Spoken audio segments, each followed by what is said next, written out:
What this area was traditionally used for in the ethnohistory and in the historical records is for a hunting ground of multiple tribes.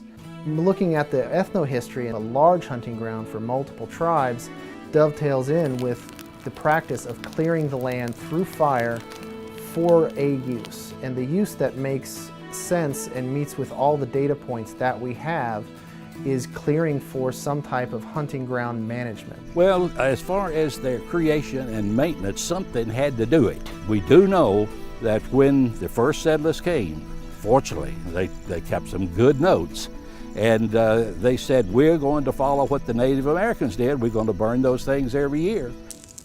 Evidence for the use of fire to clear the barrens comes from first-hand observations in historic accounts. In 1802, Francois-André Michaud remarked that the custom of burning the meadows was formerly practiced by the natives who came in this part of the country to hunt. Their aim in setting fire to it is to allure the stags, bison, etc. into the parts which are burned, where they can discern them at a greater distance.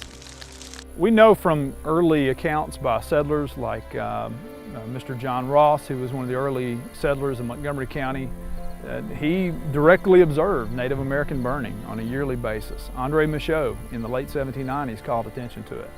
So the work by Dr. Frost that advocates for lightning having a major role is important. However, we should take sort of a middle-of-the-road approach in that we know that both probably played a role here.